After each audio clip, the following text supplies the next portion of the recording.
Yan, first step na gagawin natin ay i-warm up natin yung makina hanggang sa ma-reach na yung normal operating temperature para magbukas yung thermostat.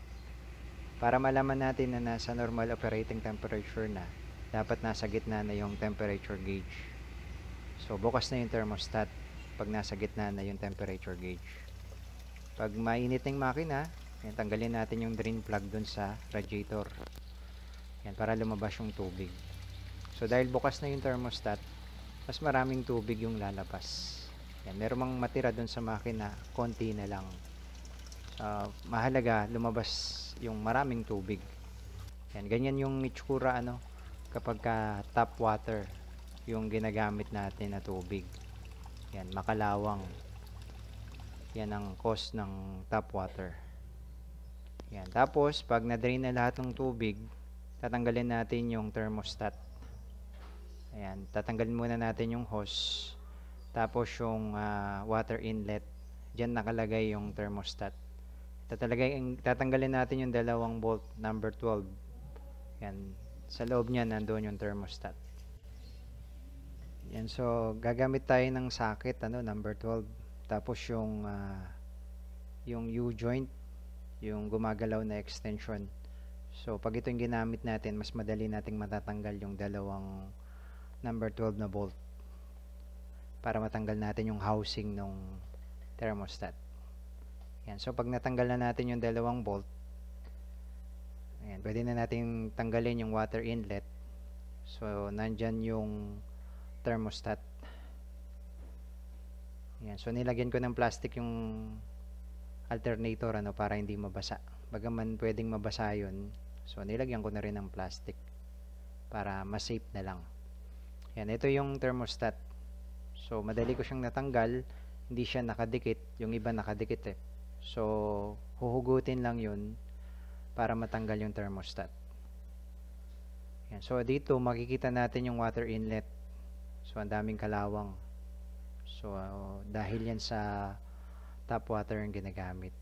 So pag tinanggal natin yung thermostat, mas mabilis na umiikot yung tubig sa makina patungo sa radiator. Kasi yung thermostat, yun yung pumipigil dun sa tubig para umikot sa radiator.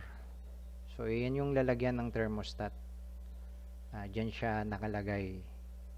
Nagbubukas siya kapag na-reach niya yung temperature na nakasulat dun sa thermostat. Halimbawa, yung sa Mitsubishi Adventure nasa 76.5.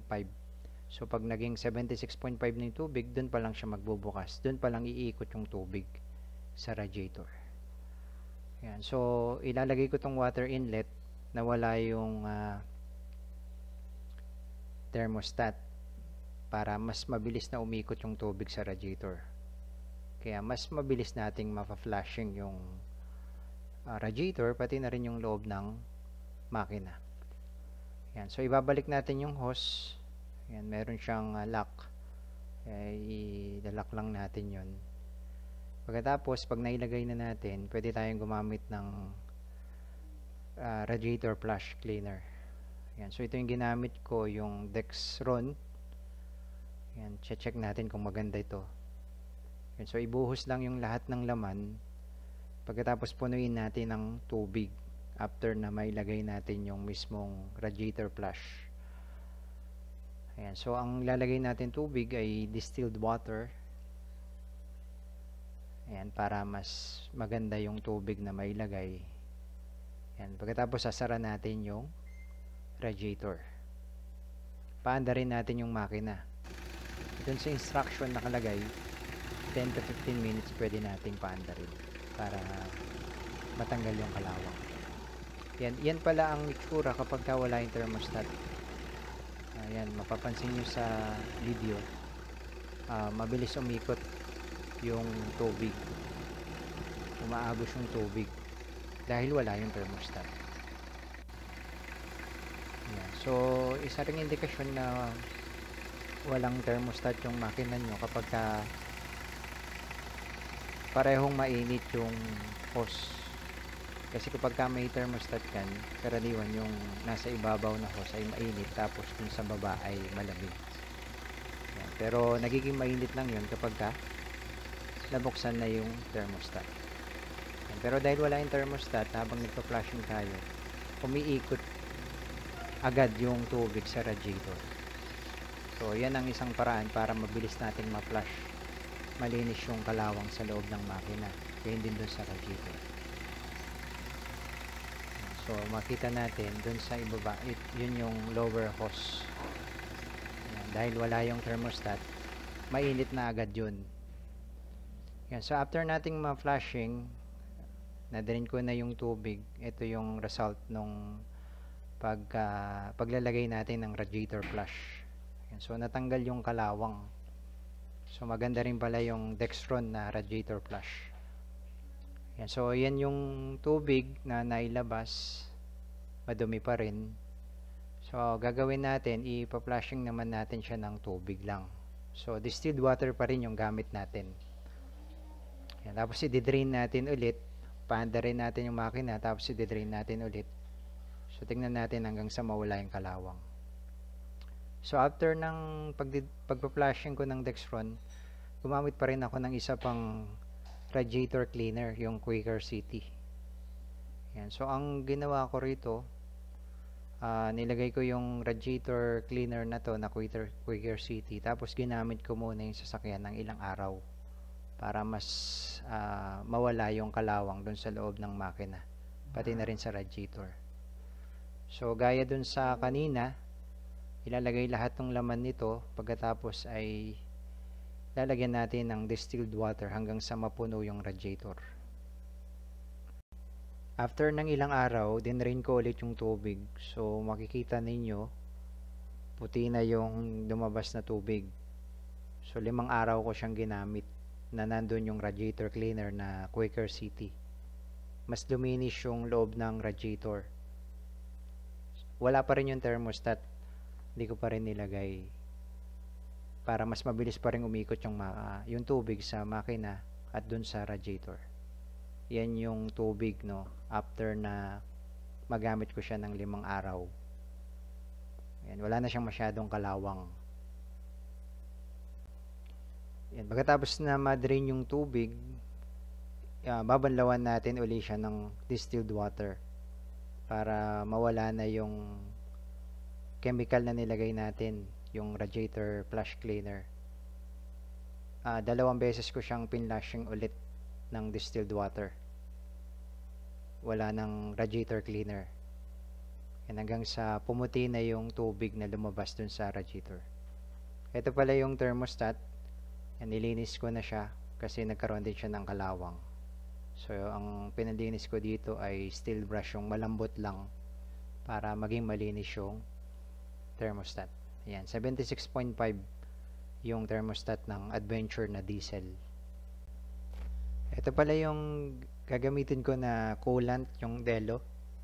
So, ang binili ko ay 7 pieces ng tigwa 1 liter ng Delo na coolant.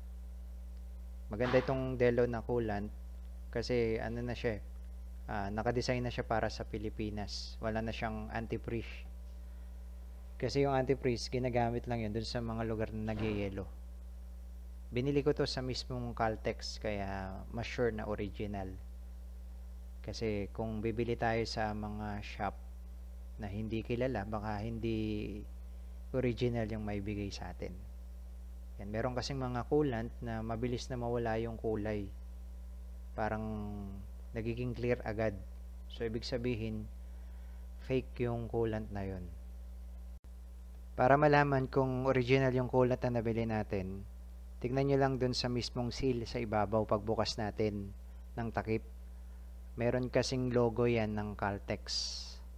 Yan, pati dun sa likuran, yan, meron siyang logo na Caltex na black and white. So, indikasyon yan na original yung nabili natin. Tapos yung pagkakaprint maganda, hindi tabingi yung sticker. Tapos meron siyang nakalagay na mga number dun sa bandang ibaba. Ito yung paraan para malaman natin na original yung coolant na nabili natin. Tapos may star dun sa takip. Yan yung original na Delo coolant na galing sa mismong Caltex.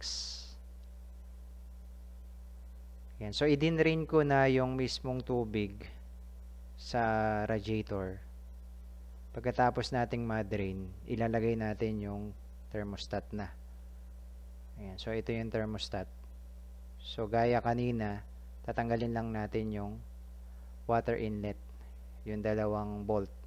Ayan. Tapos, ito yung water inlet. Nawala na yung kalawang. Ito yung water inlet bago malinisan. So, makikita natin yung resulta na wala talaga yung kalawang dahil dun sa radiator flush cleaner na ginamit ko ng 5 araw. Yan, ibabalik natin yung thermostat. So, i-reverse lang natin yung ginawa natin nung binaklas natin. Pag inilagay natin yung thermostat, hindi pala ganito yung posisyon. Mali yung posisyon pag ganito. Dapat yung thermostat, yan, yung mahaba ay nasa likuran ng water inlet. So, yung mahaba na yun yung papasok dun sa mismong loob ng makina. Yun yung tamang pagkakalagay. Pag nailagay na natin yung thermostat, yan, sisikipan lang natin yung 2 bolt na number 12. Tapos, sisikipan din natin yung lock ng hose. Number 10, yung bolt ng lock ng hose. Yan. So, pagkalagay ng thermostat, pwede na natin ilagay yung Delo na coolant na nabili natin. Yan. So, pupunuin natin yung radiator. Yan. So, ang nailagay ko ay 1, 2, 3, 4. Panlima itong inilalagay ko. Hindi pa puno ang radiator pag ganito kasi kailangan nating buhayin yung makina para mabuksan yung thermostat kasi merong part pa dun sa makina na wala pang laman dahil hindi pa bukas yung thermostat. So, pagka uminit na yung makina, na-reach na niya yung normal operating temperature, pwede na tayo magdagdag ulit ng coolant. So, para tayong nagbi-bleed, para lumabas yung hangin dun sa loob ng makina. Dito, hindi pa gumagalaw. Tingnan nyo pag may thermostat, hindi gumagalaw yung tubig. So, pagka nabuksan na yung thermostat, na-reach na niya yung temperature, yung normal operating temperature, yan, mababawasan yung tubig. Maglalagay ulit tayo ng coolant. Dadagdagan natin hanggang sa mapuno ulit yung radiator. Yan. So, dadagdagan natin siya ng dadagdagan hanggang sa may lumalabas pa na hangin at bumababa pa yung tubig dun sa radiator. So, yung iba ginagawa nila, meron silang imbudo, nilalagay nila dito para mas mawala yung hangin. Pag napuno na yung radiator, isara na natin siya. Pagkatapos lagyan din natin ng coolant yung reserve tank. Yan, yung nagamit ko na coolant ay nasa 6 na litro lang. So, meron pa tayong sobrang isa na reserba. So, 6 na litro pala ang laman ng radiator kasama ng makina at reserve tank ng Mitsubishi Adventure na diesel. Ganun po yung pagpa-flashing ng radiator ng mga sasakyan. Sana nakatulong po sa inyo pag gusto niyo pong mag-flashing ng radiator ng sasakyan ninyo.